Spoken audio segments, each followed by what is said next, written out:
Assalamualaikum semuanya. Apa kabar kalian? Semoga dalam keadaan sehat dan dilancarkan rezekinya oleh Allah. Amin ya robbal alamin. Dikisahkan suatu hari di bulan Ramadan, Abu Nawas sedang berjalan-jalan di pasar. Tiba-tiba ia melihat seorang lelaki tua bernama Bahlul yang sedang makan dengan lahap di siang bolong. Orang-orang di pasar berbisik-bisik dan mencibirnya. Astagfirullah, bagaimana mungkin dia berani makan di siang hari di bulan Ramadan? Bisik seseorang. Benar, dia tidak takut azab Allah, sahut yang lain. Merasa terganggu, Abu Nawas pun mendekati Bahlul dan bertanya, "Wahai Bahlul, mengapa engkau makan di siang hari di Ramadan? Apakah kau tidak berpuasa?" Bahlul dengan santai menjawab, "Aku tidak butuh puasa, Abu Nawas. Ramadan tidak ada gunanya bagiku." Orang-orang di pasar semakin heboh. Mereka mulai mengutuk Bahlul. Abu Nawas menggeleng-geleng kepala dan berkata, "Wahai Bahlul, kau sungguh berani berkata demikian. Apa kau tidak takut azab Allah?" Bahlul tertawa dan berkata, "Azab? Mana mungkin aku kena azab hanya karena tidak puasa. Aku sehat, kuat, dan bahagia." Abu Nawas berpikir sejenak lalu berkata, "Baiklah, kalau begitu, mari kita pergi istana Raja Harun al-Rasyid. Aku ingin memperkenalkanmu kepadanya." Tanpa curiga, Bahlul setuju dan mereka pun pergi ke istana. Sesampainya di istana, Abu Nawas melapor kepada Raja Harun, "Baginda, ada seorang laki yang terang-terangan tidak puasa dan bahkan menghina Ramadan." Raja terkejut langsung bertanya pada Bahlul, "Apakah benar apa yang dikatakan Abu Nawas?" Bahlul dengan bangga menjawab, "Benar Baginda, aku tidak puasa dan aku tidak peduli dengan Ramadan." Raja Harun mengangguk dan berkata kepada para pengawal, "Tangkap dia dan masukkan ke dalam penjara." Bahlul terkejut, "Kenapa kau harus dipenjara Baginda?" Raja menjawab santai, "Kau tidak butuh Ramadan, maka kau juga tidak butuh kebebasan." Bahlul mulai panik, "Tapi Baginda, aku butuh kebebasan." Abu Nawas tersenyum dan berkata, "Sama seperti kau butuh kebebasan, umat Islam juga butuh Ramadan untuk menyucikan diri. Jika kau tak menghormati Ramadan, maka jangan harap Ramadan menghormatimu." Akhirnya setelah seminggu di penjara, Bahlul meminta maaf dan berjanji akan berpuasa dengan penuh kesungguhan. Dan seperti biasa, kejikan Abu Nawas berhasil memberi pelajaran tanpa harus marah-marah. Kisah selanjutnya. Dikisahkan suatu hari di sebuah negeri yang jauh, 5 orang pastor terkenal sebagai orang yang sangat sombong. Mereka sering menganggap bahwa agama mereka adalah yang paling benar, sementara agama lain adalah salah. Ketika mendengar nama Abu Nawas, mereka merasa tertantang dan memutuskan untuk mendatanginya dengan niat mempermalukannya. "Jika kau bisa memenangkan perdebatan melawan kami berlima, kami akan mengakui kebenaranmu," kata salah seorang pastor dengan nada congkak. "Baiklah," jawab Abu Nawas dengan senyum tenang. "Tapi jika aku kalah, aku akan mengikuti apa yang kalian yakini." Kerumunan mulai berkumpul, tertarik melihat bagaimana kecerdikan Abu Nawas akan menghadapi 5 orang pastor ini. Pastor pertama maju. "Abu Nawas, kau bilang Tuhan itu Esa dan Maha Kuasa. Jika Tuhan Maha Kuasa, mengapa Dia tidak menciptakan dunia tanpa penderitaan?" Abu Nawas tersenyum bijak. "Pernahkah kau melihat pedang tajam?" "Ya, tentu saja," jawab pastor itu. "Jika pedang itu hanya dibuat untuk pajangan dan tidak pernah dipakai untuk berperang, apakah kau akan tahu seberapa kuat dan tajamnya pedang itu?" "Tentu tidak," jawab pastor mulai bingung. "Begitu pula manusia. Tuhan memberi ujian dan penderitaan agar manusia menunjukkan kekuatan iman dan kesabarannya. Tanpa ujian, manusia tidak akan pernah tahu seberapa besar keimanannya kepada Tuhan." Pastor pertama terdiam, tidak bisa membantah logika Abu Nawas. Pastor kedua maju dengan wajah serius. "Kalau Tuhan itu ada, mengapa Dia tidak menunjukkan dirinya kepada kita?" Abu Nawas tertawa kecil. "Kau tahu cahaya matahari?" "Ya," jawab pastor itu. "Bisakah kau menatap matahari langsung dalam waktu lama tanpa merasa sakit di mata?" Tidak bisa, jawab pastor itu semakin bingung.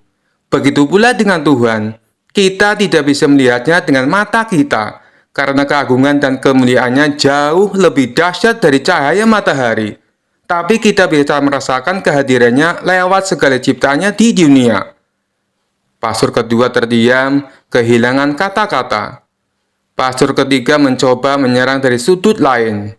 Jika kau bilang Tuhan itu esa, bagaimana mungkin dia menciptakan begitu banyak makhluk yang berbeda-beda? Abu Nawas tersenyum lebar. Coba lihat dirimu dan teman-temanmu. Bukankah kalian berlima berbeda wajah, berbeda tinggi, bahkan berbeda suara, tapi kalian tetap manusia? Iya, jawab pastor itu.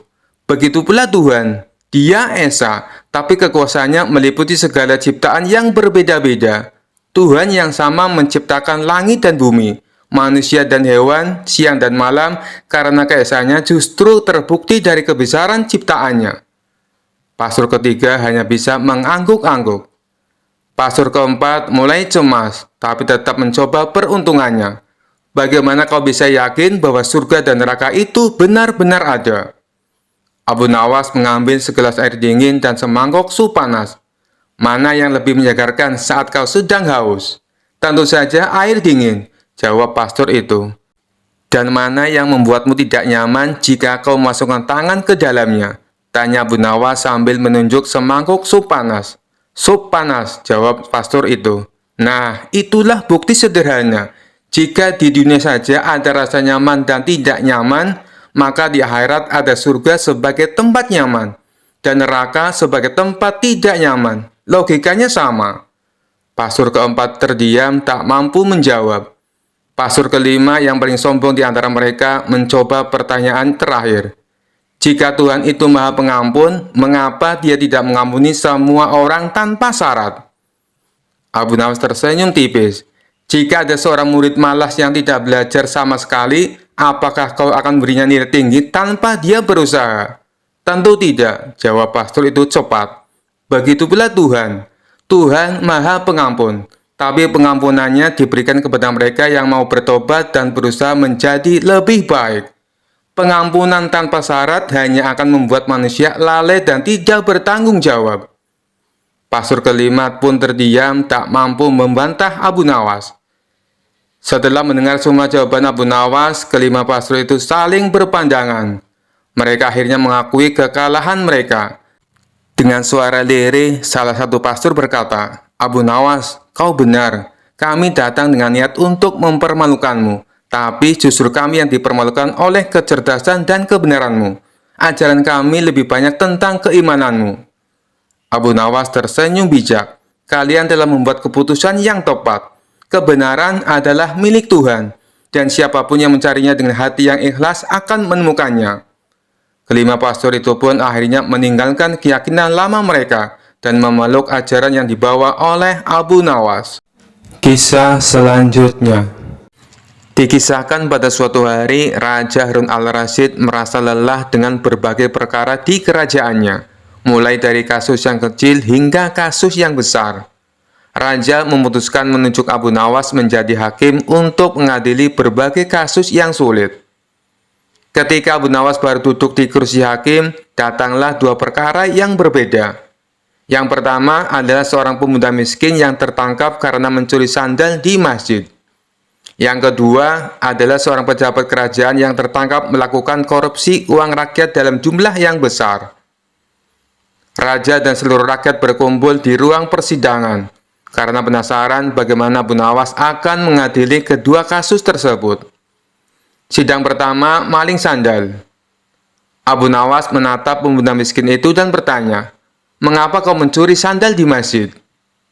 Pemuda itu menunduk malu dan menjawab, "Maaf Tuan Hakim, saya mencuri sandal karena saya tidak punya sandal untuk pulang, dan saya takut berjalan di jalanan berbatu tanpa alas kaki." Abu Nawas mengangguk lalu berkata, "Baiklah, karena kau hanya mencuri sepasang sandal dan mengakuinya dengan jujur, hukumannya adalah kau harus menyapu halaman masjid selama seminggu penuh." Pemuda itu lega dan berjanji tidak akan mengulangi perbuatannya. Sidang perkara koruptor. Setelah itu, giliran pejabat korup yang maju ke depan. Ia terlihat tenang dan penuh percaya diri. Abu Nawas menatapnya tajam dan bertanya, "Mengapa kau mencuri uang rakyat?" Pejabat itu tersenyum tipis dan berkata, "Saya tidak mencuri, Tuan Hakim. Saya hanya memanfaatkan peluang dan kebetulan uangnya sangat banyak. Jadi saya ambil sedikit untuk diri sendiri." Abu Nawas menghela napas panjang lalu berkata, "Baiklah, karena kau mengambil uang rakyat dengan alasan memanfaatkan peluang, aku akan memberikan hukuman yang sesuai. Kau akan dilempar ke kandang singa yang sedang lapar. Tapi jangan khawatir, aku hanya akan melepaskan satu singa, karena kebetulan aku juga ingin memanfaatkan peluang." Mendengar itu, pejabat korup langsung gemetar ketakutan. "Ampun, Tuan Hakim, jangan lempar saya ke kandang singa. Saya mengaku salah." Raja dan seluruh hadirin tertawa terbahak-bahak melihat kecerdikan Abu Nawas dalam memberikan hukuman yang tepat. Akhirnya, pejabat itu dihukum bekerja di ladang kerajaan tanpa gaji sampai ia mengembalikan semua uang yang telah ia curi. Abu Nawas berhasil menyelesaikan kedua perkara dengan adil dan bijak. Raja Harun al-Rasyid pun berkata, "Abu Nawas, kau memang hakim yang luar biasa. Hukum sandal dan koruptor tidak boleh sama. Karena mencuri sandal hanya menyakiti satu orang, sedangkan mencuri uang rakyat menyengsarakan banyak orang." Abu Nawas tersenyum dan menjawab, "Benar, Baginda. Adil itu bukan berarti semua mendapat hukuman yang sama, tapi yang bersalah mendapat hukuman yang sesuai." Kisah selanjutnya. Suatu hari, Raja mendengar kabar tentang ilmu halimun, ilmu untuk menghilang, yang konon dimiliki oleh para ahli dari negeri seberang. Dengan penuh rasa ingin tahu, Raja memanggil Abu Nawas dan memberi tugas yang cukup aneh. "Abu Nawas, aku ingin kau mencari ilmu halimun. Aku ingin tahu rasanya menghilang," kata Raja dengan penuh semangat. Abu Nawas mengerutkan dahi, menyadari bahwa ini akan jadi tugas yang rumit. Namun dia tersenyum dan berkata, "Baik, Baginda. Beri saya waktu seminggu untuk mencari ilmu tersebut, dan saya akan kembali dengan hasilnya." Raja pun setuju dan Abu Nawas pergi meninggalkan istana. Namun bukannya pergi ke negeri seberang, Abu Nawas malah pergi ke sebuah desa kecil untuk berpikir keras sambil beristirahat. Setelah seminggu, dia kembali ke istana dengan pakaian dan wajah yang penuh keyakinan. "Baginda," seru Abu Nawas dengan serius, "saya telah berhasil menemukan ilmu halimun. Saya akan membuktikannya sekarang." Raja dan para pengawal yang sudah penasaran segera berkumpul di aula istana, menunggu pertunjukan ilmu halimun dari Abu Nawas. "Baginda," kata Abu Nawas dengan dramatis, "untuk bisa menghilang, Baginda harus menutup mata dan mengucapkan mantra yang saya ajarkan ini. Halaman, halamun, halimun. Dan ingat, jangan buka mata sampai saya mengatakan sudah selesai." Raja menutup mata rapat-rapat sambil mengucapkan mantra dengan sungguh-sungguh. Halaman, halamun, halimun. Setelah Raja mengulang mantranya beberapa kali, Abu Nawas memberi isyarat kepada semua orang di aula untuk diam-diam meninggalkan ruangan. Satu persatu mereka keluar dengan hati-hati, meninggalkan Raja sendirian di dalam ruangan dengan mata masih tertutup. Setelah beberapa saat, Raja mulai merasa aneh, lalu membuka mata perlahan. Dia melihat ruangan kosong melompong, tidak ada siapapun, hanya dirinya sendiri. "Luar biasa," gumam sang Raja. "Ilmu halimun ini benar-benar berhasil. Aku telah menghilang, sehingga tidak ada yang bisa melihatku." Raja berjalan mondar-mandir dengan bangga, merasa sangat puas dengan keberhasilannya. Dia bahkan mulai menari-nari kecil, merayakan ilmunya yang dianggap berhasil. Tak lama kemudian, Abu Nawas masuk kembali bersama para pengawal dan berkata, "Baginda, kami sudah melihat kehebatan Anda menghilang. Itu sungguh menakjubkan." Raja tersenyum dengan penuh kebanggaan. "Benar, Abu Nawas, ilmu halimun ini luar biasa. Aku bisa menghilang begitu saja." Abu Nawas menahan tawa dan dengan hormat berkata, "Betul, Baginda. Tapi ingat, ilmu ini hanya bertahan jika Baginda tidak memberitahukan rahasianya kepada siapapun." Raja mengangguk serius. "Tentu, Abu Nawas, ini akan jadi rahasiaku dan rahasiamu." Abu Nawas pun meninggalkan istana sambil tertawa kecil. Dan sejak hari itu, raja tetap yakin bahwa dirinya sudah menguasai ilmu halimun. Walaupun sebenarnya dia hanya dibiarkan sendiri di ruangan kosong. Para pengawal dan pejabat istana terus tersenyum diam-diam setiap kali raja mengungkit tentang ilmunya yang sakti itu. Kisah selanjutnya. Suatu hari, raja sedang dalam suasana hati yang sangat aneh. Ia ingin menguji kecerdikan Abu Nawas sekali lagi dengan perintah yang mustahil. Sambil duduk di singgasananya, ia memanggil Abu Nawas dan berkata dengan wajah serius, "Abu Nawas, kali ini aku ingin kau melakukan tugas yang sangat spesial." Abu Nawas yang sudah terbiasa dengan perintah-perintah aneh dari raja, langsung tahu pasti akan ada sesuatu yang sulit kali ini. Tapi ia tetap tersenyum dan bertanya, "Apa perintah Paduka kali ini?" Raja menatap Abu Nawas dengan tatapan tajam dan berkata, "Aku ingin kau mencari pohon yang bisa berbicara. Bawa pohon itu ke istana dan buktikan bahwa ia bisa berbicara." Abu Nawas terdiam sejenak, lalu tertawa kecil di dalam hati. Ia tahu bahwa tugas ini mustahil dilakukan. Namun, ia tidak ingin mengecewakan raja. Jadi, ia memutuskan untuk menerima tantangan ini dengan cara yang cerdik. "Baiklah, Paduka," kata Abu Nawas sambil tersenyum. "Berikan aku waktu seminggu, dan aku akan mencari pohon yang bisa berbicara." Raja mengangguk setuju, meski dalam hati merasa yakin Abu Nawas tidak akan bisa menyelesaikan tugas ini. Selama seminggu, Abu Nawas berpikir keras mencari cara untuk menyelesaikan tugas tersebut.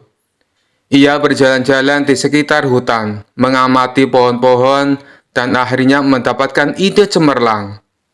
Setelah seminggu, Abu Nawas kembali ke istana dengan wajah penuh percaya diri. Raja yang penasaran langsung bertanya, "Bagaimana, Abu Nawas? Apakah kau menemukan pohon yang bisa berbicara?" Abu Nawas tersenyum dan menjawab, "Tentu saja, Paduka. Pohon itu ada di hutan dekat desa. Saya sudah berbicara dengannya, dan ia setuju untuk menjawab pertanyaan Paduka. Tapi pohon itu punya syarat." Raja tercengang dan bertanya, "Syarat? Apa syaratnya?" Abu Nawas menjelaskan, "Pohon itu tidak mau diganggu oleh banyak orang. Ia ingin Paduka datang sendirian tanpa ada pengawal. Hanya dengan begitu ia akan berbicara." Raja yang penasaran dengan keajaiban ini segera setuju. "Baik, aku akan pergi sendirian. Tunjukkan di mana pohon itu berada."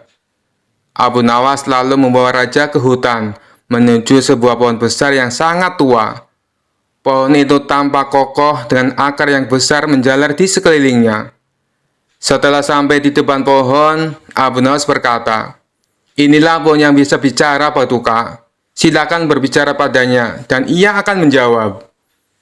Raja yang penasaran mendekati pohon itu dan mulai bertanya, "Wahai pohon, benarkah kau bisa berbicara?" Tentu saja pohon itu diam saja, tidak ada suara apapun. Raja mulai bingung, lalu menoleh ke Abu Nawas dan bertanya, "Mengapa pohon ini tidak berbicara?" Abu Nawas yang sudah siap dengan jawabannya tersenyum lebar dan menjawab, "Paduka, pohon ini sudah berbicara. Namun ia berbicara dengan caranya sendiri, bukan dengan kata-kata." Raja semakin bingung, "Apa maksudmu, Abu Nawas?" Abu Nawas lalu menjelaskan, "Paduka, setiap pohon berbicara melalui gerakannya. Daunnya yang melambai ditiup angin, cabangnya yang bergoyang ketika disentuh, itu semua adalah bahasa mereka. Pohon ini tadi sudah menyapa Paduka dengan anggukan dahan dan hembusan angin. Bukankah itu tanda ia merespon kehadiran Paduka?" Raja berpikir sejenak, lalu melihat ke arah pohon yang memang melambai sedikit karena angin. Meskipun raja tahu bahwa pohon tidak berbicara seperti manusia, ia tidak bisa menyangkal kecerdikan Abu Nawas. "Abu Nawas, kau memang luar biasa," kata raja sambil tertawa. "Aku tidak menyangka kau bisa menemukan jawaban untuk tugas ini. Pohon ini memang tidak berbicara seperti manusia, tapi aku harus mengakui, kau benar, setiap makhluk punya cara sendiri untuk berbicara." Abu Nawas membungkuk hormat dan berkata, "Terima kasih, Paduka.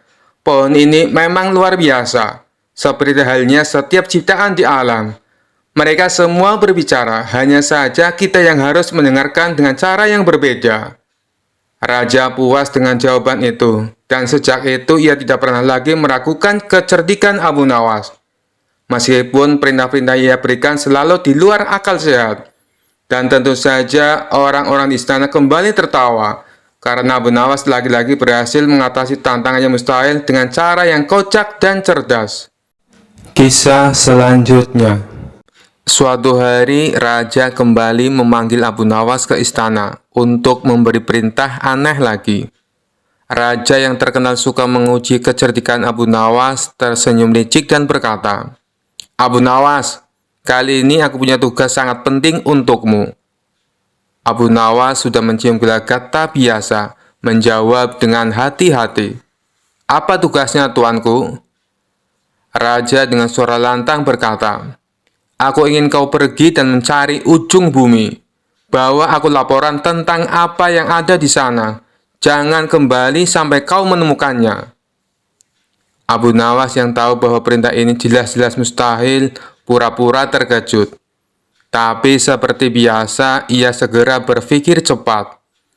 Dengan wajah serius, Abu Nawas menjawab, "Baik, tuanku. Hamba akan mencari ujung bumi, tapi hamba butuh beberapa persiapan." Raja mengangkat alis penasaran. "Apa yang kau butuhkan kali ini, Abu Nawas?" Abu Nawas dengan tenang menjawab, "Karena perjalanan ini sangat jauh dan berbahaya, hamba butuh bekal yang cukup besar. Sekitar 100 unta penuh dengan makanan, minuman, dan persediaan lainnya. Selain itu, hamba juga butuh pasukan kecil untuk melindungi hamba dari bahaya selama perjalanan." Raja berpikir sejenak lalu setuju. "Baiklah, aku akan berikan semua yang kau minta. Tapi ingat, jangan kembali sebelum kau menemukan ujung bumi." Abu Nawas tersenyum dan berjanji akan melakukan tugasnya dengan baik. Lalu ia segera memulai perjalanannya dengan 100 unta penuh bekal dan pasukan kecil yang menyertainya. Selama beberapa minggu, Abu Nawas dan rombongannya berkeliling kota, berpura-pura sedang dalam perjalanan jauh. Setiap hari, ia dan pasukannya beristirahat, makan enak, dan menikmati hidup. Sementara orang-orang di kota berpikir Abu Nawas sedang melakukan perjalanan untuk mencari ujung bumi. Setelah beberapa waktu, Abu Nawas merasa cukup. Ia lalu memerintahkan pasukannya untuk kembali ke istana. Saat tiba di depan raja, Abu Nawas melaporkan dengan penuh kepercayaan diri, "Tuanku, hamba telah pergi mencari ujung bumi, dan hamba punya kabar penting." Raja yang sangat penasaran bertanya, "Apa yang kau temukan, Abu Nawas? Apakah kau menemukan ujung bumi?" Abu Nawas mengangguk serius dan menjawab, "Benar, tuanku, hamba telah menemukannya. Ternyata ujung bumi itu adalah tempat di mana langit dan bumi bertemu, tepat di pintu gerbang istana ini." Raja tercengang mendengar jawaban itu. "Apa maksudmu, Abu Nawas?" Dengan cerdik, Abu Nawas menjelaskan, "Setelah perjalanan jauh, hamba menyadari bahwa setiap kali kita berjalan lebih jauh, bumi tampaknya tak berujung. Tapi ketika hamba kembali ke istana ini, hamba menyadari bahwa semua perjalanan berakhir di sini, tempat di mana tuanku berkuasa. Inilah ujung bumi, karena di sini segala sesuatu bermula dan berakhir." Raja terdiam sejenak, berpikir keras. Ia tahu Abu Nawas sedang bermain-main dengan logika, tapi jawaban itu sangat masuk akal dan filosofis. Akhirnya raja tertawa terbahak-bahak dan berkata, "Abu Nawas, kau memang tak pernah gagal membuatku kagum. Kau telah melaksanakan tugasmu dengan baik. Ujung bumi memang berada di sini, di bawah kekuasaanku." Semua orang istana ikut tertawa, sementara Abu Nawas tersenyum puas. Sekali lagi ia berhasil keluar dari tugas mustahil dengan cara yang cerdik dan kocak, membuat raja tak bisa berkata apa-apa selain tertawa. Kisah selanjutnya. Suatu hari Abu Nawas ditunjuk oleh raja untuk menjadi hakim sementara di istana, karena hakim kerajaan sedang sakit. Raja berkata, "Abu Nawas, aku ingin kau mengadili kasus perceraian ini. Tunjukkan kebijaksanaanmu." Abu Nawas meskipun tidak biasa menjadi hakim menerima tugas itu. Di depan Abu Nawas ada sepasang suami istri yang sedang berseteru. Sang suami ingin bercerai karena merasa istrinya terlalu galak. Sedangkan sang istri merasa suaminya terlalu pelit. Abu Nawas memulai sidang dengan penuh wibawa. "Baiklah, ceritakan masalah kalian satu persatu," katanya. Sang suami langsung berkata dengan nada kesal, "Istriku ini seperti naga. Setiap hari aku dimarahi. Tidak peduli aku bekerja keras seharian." Sang istri tidak mau kalah. "Dia ini pelitnya luar biasa. Bahkan untuk makan, aku harus hitung-hitung dulu agar tidak dimarahi." Abu Nawas mendengarkan dengan penuh perhatian, lalu berkata, "Ini masalah besar. Aku harus berpikir." Sambil berpikir, Abu Nawas meminta waktu sejenak dan beranjak keluar ruangan. Tapi begitu ia kembali, ia mendapati pasangan itu sudah bertengkar hebat. Suaminya berkata, "Aku sudah tidak tahan, kau tidak pernah puas." Istrinya membalas, "Kalau kau tidak pelit, aku juga tidak akan marah-marah." Abu Nawas bingung bagaimana cara menyelesaikan pertikaian itu tanpa memperlukan dirinya sendiri. Akhirnya ia memutuskan untuk melakukan sesuatu yang tidak biasa. Abu Nawas berdiri dengan tegas.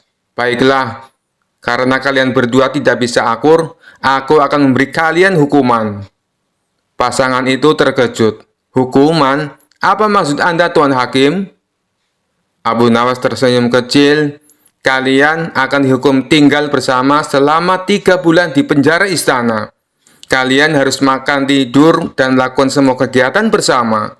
Jika setelah 3 bulan kalian masih ingin bercerai, maka aku akan menyetujuinya." Pasangan itu saling menatap. Sang suami tampak takut dan berkata, "3 bulan bersama dia di penjara, aku bisa mati muda." Sang istri juga ragu. "3 bulan dengan orang sepelit dia, aku bisa kelaparan." Akhirnya mereka berdua sepakat untuk berdamai. "Kami akan mencoba untuk rukun kembali, Tuan Hakim. Tidak perlu dipenjara." Abu Nawas tersenyum lebar. "Bagus, itu keputusan bijak. Ingat, lebih baik hidup rukun daripada saling menyalahkan." Raja yang mendengar kabar ini tertawa terbahak-bahak. "Abu Nawas, kau benar-benar hakim yang unik. Kau hampir dipermalukan, tapi akhirnya justru berhasil menyelesaikan masalah." Abu Nawas dengan rendah hati menjawab, "Baginda, menjadi hakim bukan hanya soal keadilan, tapi juga soal kebijaksanaan dan sedikit akal-akalan." Kisah selanjutnya. Sudah cukup lama Abu Nawas tidak pernah dipanggil lagi oleh Baginda Raja ke istana. Sejenak Abu Nawas pun berpikir, bagaimana cara agar dirinya dipanggil ke istana oleh Baginda Raja. Hal ini bukan karena Abu Nawas kangen dengan Baginda Raja, tetapi karena pundi-pundi penghasilnya sudah mulai kosong. Sebab hadiah dari Baginda Raja sudah tidak pernah lagi ia terima selama ini. Kondisi rumah tangga yang demikian tentu tidak boleh dibiarkan begitu saja, pikir Abu Nawas. Sehingga Abu Nawas pun mulai mencari berbagai cara agar dipanggil ke istana oleh Baginda Raja.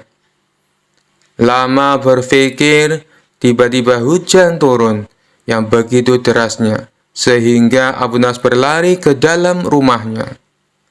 Dalam keadaan yang basah kuyup, Abu Nawas berpikir, bukankah hujan adalah rahmat? Kenapa aku harus lari menghindarinya? Dari situlah Abu Nawas mendapatkan ide agar dipanggil Baginda Raja ke istana. Maka keesokan harinya, Abu Nawas langsung menjalankan aksinya supaya bisa segera dipanggil oleh Baginda Raja. Abu Nawas pergi ke pasar dan berdiri di tengah-tengah keramaian, lalu berkata seperti orang yang beraliran sesat, "Wahai umat manusia, saya Abu Nawas adalah orang yang sangat membenci pada yang hak dan suka kepada yang fitnah. Dan saya adalah orang yang lebih kaya dibandingkan Allah, ujar Abu Nawas berkali-kali. Padahal selama ini Abu Nawas dikenal sebagai orang alim yang taat, sehingga banyak warga yang heran dengan sikapnya tersebut. Dia memang gemar bersikap jenaka, hanya saja leluconnya tidak pernah ngawur seperti sekarang. Akhirnya warga yang merasa tidak suka mendengar perkataan Abu Nawas, maka ulah Abu Nawas tersebut langsung diadukan ke Baginda Raja. Mendengar pengaduan para warga, Baginda Raja pun menjadi geram dan memerintahkan prajurit untuk segera menangkap Abu Nawas. Setibanya Abu Nawas di istana, Baginda Raja langsung membentaknya dengan sangat keras dengan penuh amarah. "Kamu sudah murtad, Abu Nawas. Perkataanmu bukan lagi lelucon, dan ini tidak bisa lagi dibiarkan. Kamu harus masuk penjara," kata Baginda Raja kepada Abu Nawas. Kemudian Abu Nawas pun mempertanyakan kesalahannya kepada Baginda Raja. "Memangnya salah saya apa, Baginda Raja?" kata Abu Nawas pura-pura bertanya. "Bukankah tadi di pasar kamu mengatakan bahwa kamu tidak suka dengan yang hak atau kebenaran? Malah kamu menyukai yang fitnah. Belum lagi kamu mengatakan, kamu mengaku lebih kaya dari Allah. Kamu bilang begitu kan?" kata Baginda Raja sambil marah. Abu Nawas pun tidak banyak bicara. Dia langsung mengakui perbuatannya tersebut. Kemudian Baginda Raja bertanya kembali, "Mengapa engkau berkata begitu? Sudah kafirkah engkau?" tanya Baginda Raja lagi. Tapi dengan entengnya Abu Nawas menjawab pertanyaan dari Baginda Raja. Saya kira Baginda Raja juga seperti saya. Baginda pasti membenci perkara yang hak," kata Abu Nawas. Kemudian sang raja pun menjadi tambah marah dan mengatakan Abu Nawas sangat kurang ajar. Selanjutnya Abu Nawas menjelaskan maksud dari perkataannya tersebut. "Jangan marah dulu, wahai Paduka yang mulia. Dengarkan dulu keterangan saya," kata Abu Nawas. "Keterangan apa lagi yang ingin kau jelaskan? Sebagai seorang muslim, aku membela dan bukan membenci perkara yang hak. Kamu harus tahu itu," ujar Baginda Raja. Kemudian Abu Nawas mulai berkata sambil menjelaskan maksudnya kepada Baginda Raja. "Begini, Paduka yang mulia, setiap ada orang yang membacakan talqin, saya selalu mendengar bahwa mati itu hak dan neraka itu hak. Nah, siapakah orangnya yang tidak membenci mati dan neraka yang hak itu? Tidakkah Baginda juga membencinya seperti aku?" kata Abu Nawas. Akhirnya Baginda Raja pun langsung terdiam ketika mendengar penjelasan itu dari Abu Nawas sembari berkata seperti ini. "Tapi bagaimana dengan pernyataanmu yang menyukai fitnah?" tanya Baginda lagi ingin tahu. Kemudian Abu Nawas kembali menjawab dengan jawaban yang membuat Baginda Raja terkejut. "Bukan hanya saya saja, Baginda, tapi Baginda pasti juga menyukai fitnah," kata Abu Nawas. "Baginda barangkali lupa bahwa di dalam Al-Quran disebutkan, harta benda dan anak-anak kita adalah fitnah. Padahal Baginda juga menyenangi harta dan anak-anak, seperti halnya saya.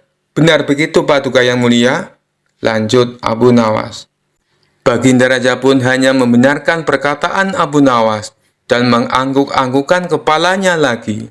Kemudian Baginda Raja bertanya kembali kepada Abu Nawas, "Lalu bagaimana dengan pernyataanmu yang mengaku lebih kaya daripada Allah? Apakah kamu sudah sinting? Kamu tahu kan kalau Allah itu maha kaya dan maha segala-galanya," kata Baginda Raja kepada Abu Nawas. Kemudian Abu Nawas kembali menjawab pertanyaan dilontarkan Baginda Raja. "Anak adalah kekayaan. Baginda pasti tahu itu. Sedangkan Allah tidak mempunyai anak. Saya mempunyai anak, berarti saya lebih kaya daripada Allah, karena Allah tidak beranak dan tidak diperanakan," kata Abu Nawas menjelaskan kepada Baginda Raja. Baginda lagi-lagi hanya bisa terdiam, sebab semua yang dikatakan oleh Abu Nawas memang benar adanya. Kamu memang benar, Abu Nawas. Tapi apa maksudmu berkata seperti itu di tengah pasar, hingga membuat keonaran? Tanya Baginda Raja kepada Abu Nawas. Kemudian Abu Nawas pun menjawab tujuan dari perbuatannya tersebut di pasar. Tujuan saya adalah supaya ditangkap dan dihadapkan kepada yang mulia. Karena hanya inilah satu-satunya cara agar hamba bisa bertemu yang mulia, ujar Abu Nawas. Kemudian Baginda pun bertanya kepada Abu Nawas tentang tujuannya yang ingin menemui dirinya. Dan Abu Nawas pun menjawab dengan santainya, agar mendapat hadiah, kata Abu Nawas cengengesan. Suasana yang tadinya tegang kemudian menjadi penuh gelak tawa. Dan Baginda Raja pun berkata seperti ini, Abu Nawas, ada-ada saja kamu, kata Baginda Raja. Baginda Raja pun akhirnya sadar bahwa selama ini ia jarang mengundang Abu Nawas ke istana. Kemudian Baginda Raja pun memberikan Abu Nawas beberapa keping emas sambil berkata seperti ini, kalau kamu butuh apa-apa, langsung saja datang ke sini. Bilang padaku apa yang kamu butuhkan. Tidak perlu pakai cara-cara seperti ini lagi, kata Baginda Raja. Kemudian Abu Nawas meminta maaf kepada Baginda Raja, lalu pulang ke rumahnya sambil membawa hadiah dari Baginda Raja. Kisah selanjutnya. Alkisah, Abu Nawas diutus Baginda Raja untuk meninjau asrama penampungan orang-orang gila. Tujuannya adalah untuk mengetahui keadaan mereka. Sesampainya di sana, Abu Nawas melihat di antara mereka terdapat seorang pemuda ganteng. Penampilannya bersih, tidak mencerminkan seperti orang gila. Merasa si pemuda diperhatikan terus, ia pun menghampiri Abu Nawas. Hei Tuan, saya ingin mengajukan pertanyaan, kata si pemuda. Oh, silakan, balas Abu Nawas. Kapankah seseorang yang tidur bisa menikmati tidurnya? Tanya si pemuda.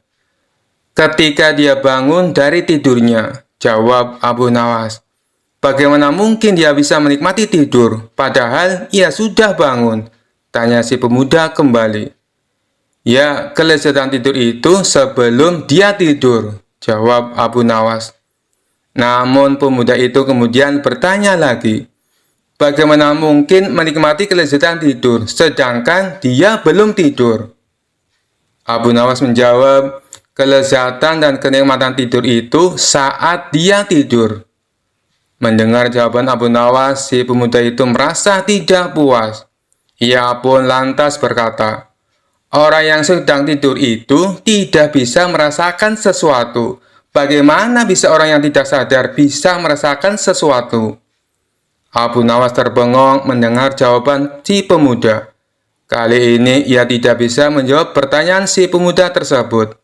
Abu Nawas pun lalu bersumpah tidak akan lagi berdebat dengan orang gila. Kisah selanjutnya. Di sebuah acara di istana Raja Harun al-Rasyid hadir seorang tamu istimewa, yaitu Habib Ba'alawi, seorang ulama dari Yaman yang terkenal membanggakan nasabnya, yang katanya tersambung langsung ke Nabi Muhammad SAW.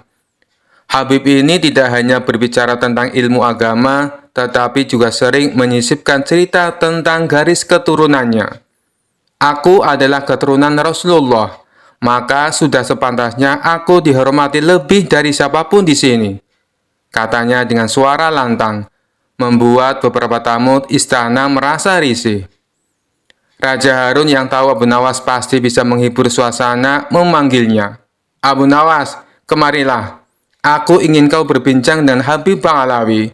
Tapi hati-hati, dia sangat membanggakan garis keturunannya. Abu Nawas dengan senyum tipisnya segera menghampiri Habib Ba'alawi. Tuan Habib, sungguh mulia nasab Anda yang tersambung langsung ke Nabi. Saya ini hanya rakyat biasa. Tapi bolehkah saya bertanya?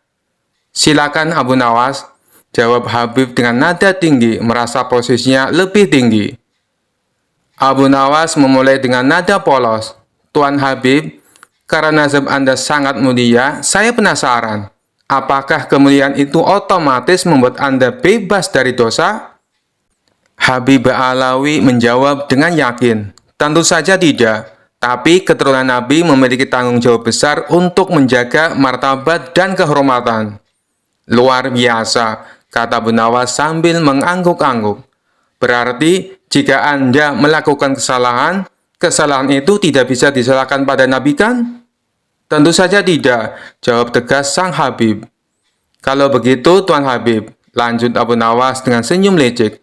Mengapa Anda terus-menerus membanggakan nasab Anda? Bukankah yang penting itu amal perbuatan, bukan asal keturunan? Para tamu istana langsung menahan tawa. Sang Habib mulai gugup, tetapi mencoba mempertahankan wibawanya. Habib Alawi menjawab dengan nada tinggi. Nasabku adalah kehormatan yang harus dijaga. Kau Abu Nawas tidak tahu betapa sulitnya menjadi keturunan Nabi. Abu Nawas tersenyum santai. Tuan Habib, saya bukan keturunan Nabi. Tapi saya tahu satu hal. Di akhirat nanti, Tuhan tidak akan bertanya siapa nenek moyang kita. Tetapi apa yang sudah kita lakukan di dunia ini.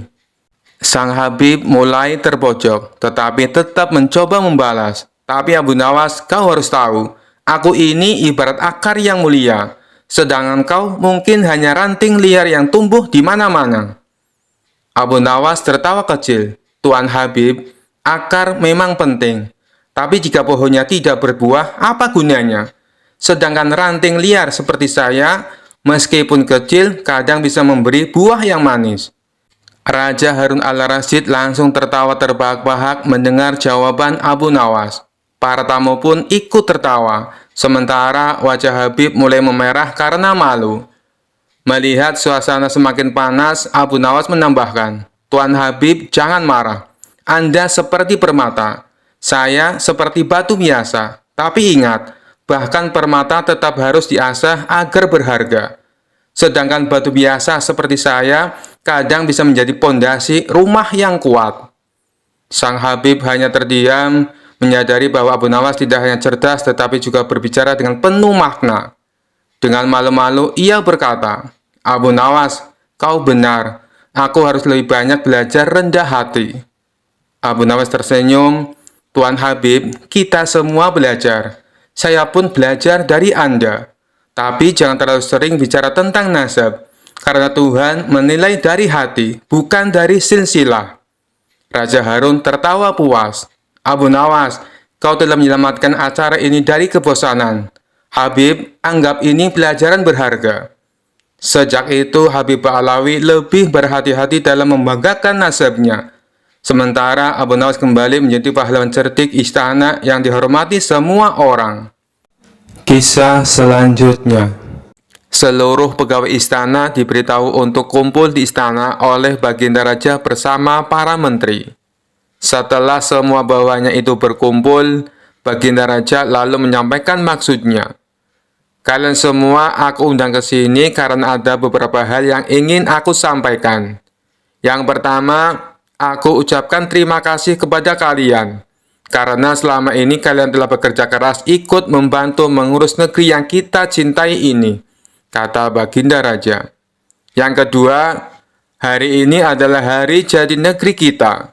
Jadi sebagai rasa terima kasihku, kalian semua akan mendapatkan hadiah. Lanjutnya. Mendengar hal itu, para menteri bersorak kegirangan. Terima kasih Paduka yang mulia, kata salah seorang menteri. Di tengah suasana penuh kegembiraan, tiba-tiba salah satu menteri bertanya, Paduka yang mulia, bukankah Abu Nawas juga sering membantu menangani masalah yang ada di dalam negeri kita? Dia juga sering menghibur Paduka yang mulia. Tapi kenapa dia tidak diundang? Seketika Baginda Raja tersadar bahwa dirinya hampir saja melupakan seseorang yang sangat dikagumi akan kecerdikannya. Terima kasih wahai menteriku, kau telah mengingatkanku, balas Baginda Raja. Kemudian ia memerintahkan beberapa pengawal segera memanggil Abu Nawas. Tidak berapa lama kemudian, datanglah Abu Nawas ke istana menghadap Baginda Raja. Sesaat Abu Nawas sempat terkejut, karena ia melihat tidak seperti biasanya. Seluruh menteri istana berkumpul tanpa ada satupun yang absen. Ampun Paduka yang mulia, ada gerangan apa Paduka memanggil hamba? Sepertinya ada masalah yang serius, tanya Abu Nawas. Tidak ada masalah apa-apa Abu Nawas. Justru ini adalah hari yang penuh kebahagiaan, balas Baginda Raja. Alhamdulillah kalau begitu. Tapi ada tujuan apa hamba dan semua menteri istana diperintah menghadap Paduka? Tanya Abu Nawas lagi. Baginda Raja lalu memberitahu akan memberikan hadiah kepada semua menteri, termasuk Abu Nawas. Hadiah yang akan diberikan tersebut sebagai wujud terima kasih kepada orang-orang yang telah berjasa, ikut andil mengurus negeri dan rakyat. Kemudian Baginda Raja mengajak Abu Nawas dan semua menteri memasuki ruangan besar yang penuh perhiasan emas. Saat ini kuhadirkan kepada kalian sebuah kebebasan, sampai waktu yang telah aku tentukan. Silakan peganglah apa yang besar yang ada di dalam ruangan ini, dan apa yang berhasil kalian pegang akan menjadi milik kalian, teriak Baginda Raja. Spontan para menteri berhamburan mencari sesuatu yang disenangi. Masing-masing berebut menyentuh perhiasan paling besar agar bisa menjadi miliknya. Sedangkan Abu Nawas sendiri hanya terdiam. Ia sama sekali tidak ikut memperebutkan hadiah. Abu Nawas tetap berdiri di samping Baginda Raja. Melihat hal itu, Baginda Raja menjadi heran. "Hai Abu Nawas, kenapa diam saja? Kau tidak butuh hadiah emas?" tanya Baginda Raja. Ditanya seperti itu, Abu Nawas justru cengengesan sambil terus menatap Baginda Raja. Tanpa diduga dari belakang, Abu Nawas memeluk Baginda Raja sangat erat. "Hai Abu Nawas, apa-apaan ini? Apa yang kau lakukan?" teriak Baginda Raja kesakitan. Baginda Raja berusaha berontak, namun Abu Nawas makin erat memeluknya, hingga tidak berdaya melakukan sesuatu. "Abu Nawas, kau sudah gila ya? Lepaskan aku!" teriak Baginda Raja lagi. Kali ini Baginda Raja berontak sekuat tenaga. Akhirnya Abu Nawas terpental jatuh. Ketika Abu Nawas hendak berdiri dan beranjak, Baginda Raja mengumumkan bahwa waktu yang ditentukan telah habis. Dari seluruh menteri terlihat masing-masing memegang beberapa perhiasan emas yang berhasil didapatkan. "Emas yang ada di tangan kalian sepenuhnya adalah milik kalian. Silakan dibawa pulang," kata Baginda Raja. Maka satu persatu menteri mohon diri pamit pulang. Begitu juga dengan Abu Nawas. Ia mohon pamit kepada Baginda Raja. "Tunggu Abu Nawas, jangan pulang dulu. Aku masih ada urusan dengan kau," ucap Baginda Raja. Baginda Raja lalu menanyakan kepada Abu Nawas perihal tingkah anehnya yang tiba-tiba memeluk dirinya. "Maaf Paduka yang mulia, semua menteri Paduka adalah orang-orang bodoh. Mereka lebih memilih beberapa harta Paduka. Padahal jika mereka memilih Paduka, niscaya mereka akan memiliki semua harta itu," ucap Abu Nawas. "Aku melihat semua harta Paduka sangat aku sukai. Hingga rasanya sayang sekali jika aku hanya memilih salah satunya. Maka aku memeluk Paduka yang mulia, agar Paduka menjadi milikku, dan aku bisa memiliki semuanya," imbuhnya menjelaskan. "Maksudmu bagaimana Abu Nawas?" tanya Baginda Raja kebingungan. "Begini Paduka yang mulia, kebanyakan manusia bodoh di dunia ini lebih memilih harta dunia ketimbang pemilik sejatinya, yaitu Allah Subhanahu wa Ta'ala. Banyak manusia berlomba-lomba hanya untuk mendapatkan sebagian kecilnya saja. Padahal kalau dia mau memilih dan memiliki Allah, niscaya bukan hanya semua yang ada di muka bumi ini yang akan menjadi miliknya, melainkan Allah pun akan menjadi miliknya. Jika Allah telah menjadi miliknya, semua akan ia dapatkan. Itulah alasannya kenapa hamba memeluk Paduka. Dengan begitu, hamba telah memiliki Paduka. Jadi semua yang Paduka miliki kini menjadi milikku juga, termasuk istana dan harta seisinya," papar Abu Nawas sambil cengengesan. "Kamu memang cerdik Abu Nawas," puji Baginda Raja. Maka sebagai hadiahnya, bagian derajat mempersilakan Abu Nawas untuk memilih sendiri. Ia mempersilakan Abu Nawas mengambil hadiah sebanyak yang dia inginkan. Akhirnya, tanpa bersusah payah, Abu Nawas bisa mendapatkan hadiah emas yang lebih banyak daripada menteri-menteri istana. Kisah selanjutnya. Abu Nawas dikenal sebagai orang yang cerdik dan penuh akal. Suatu hari, seorang teman dekatnya, Karim, datang mengeluh soal seorang saudagar kaya tapi pelit. Abu Nawas, saudagar itu punya banyak uang, tapi pelit sekali, bahkan untuk sekedar memberi derma kepada orang-orang miskin di sekitarnya, keluh Karim. Abu Nawas tersenyum penuh arti. Tenang saja Karim, aku akan memberinya pelajaran yang tak akan dia lupakan. Abu Nawas menyusun rencana. Ia menyamar sebagai seorang dokter terkenal yang datang dari luar negeri, lengkap dengan jubah putih panjang, tas dokter, dan kacamata bulat. Ia bahkan membawa botol-botol kecil yang diisinya dengan air dan rempah-rempah, lalu ia labeli sebagai obat ajaib. Ia mendatangi rumah saudara tersebut dan memperkenalkan diri. Assalamualaikum, aku adalah Dokter Abu Nawas, seorang tabib terkenal dari negeri jauh. Kudengar Anda sedang membutuhkan pengobatan khusus. Saudagar kaya itu yang selalu khawatir akan kesehatannya, meski sebenarnya sehat-sehat saja, segera mengundang Abu Nawas masuk. Setelah duduk, Abu Nawas mulai berpura-pura memeriksa saudagar itu. Ia memegang denyut nadi, melihat lidah, dan mengetuk lututnya dengan sendok. Sesekali Abu Nawas mengangguk serius. "Ya, ini serius sekali," kata Abu Nawas dengan nada tegas. "Kau terkena penyakit pelitis akutis." Saudara itu kebingungan. Pelitis akutis? Penyakit apa itu, Tuan Dokter? Abu Nawas menggelengkan kepala, pura-pura prihatin. Ini penyakit langka. Jika tidak segera diobati, kau bisa kehilangan seluruh hartamu dalam semalam. Gejalanya adalah rasa takut yang berlebihan untuk berbagi. Aku harus segera menangani ini. Abu Nawas mengeluarkan botol-botol ajaibnya dan berkata, "Ini adalah ramuan khusus. Namun obat ini hanya bekerja jika kau bersedia mendonasikan hartamu kepada orang miskin. Semakin besar donasi, semakin cepat kau sembuh." Saudagar itu panik. Ia takut kehilangan hartanya, tetapi ia lebih takut terkena penyakit yang disebut Abu Nawas. "Baiklah, Tuan Dokter, aku akan menyumbangkan sebagian hartaku." Abu Nawas langsung memanggil beberapa orang miskin yang kebetulan lewat. "Ini, berikan sebagian uangmu kepada mereka sekarang juga," perintahnya. Saudagar itu dengan enggan mulai membagikan uang kepada orang-orang miskin. Abu Nawas terus mengawasi dengan wajah serius. Setelah beberapa saat, Abu Nawas berkata, "Luar biasa, penyakitmu mulai sembuh. Tapi ingat, untuk benar-benar sembuh, kau harus terus berbagi setiap minggu." Beberapa minggu kemudian, saudagar itu merasa dirinya lebih baik. Ia bahkan mulai merasa senang berbagi dengan orang lain.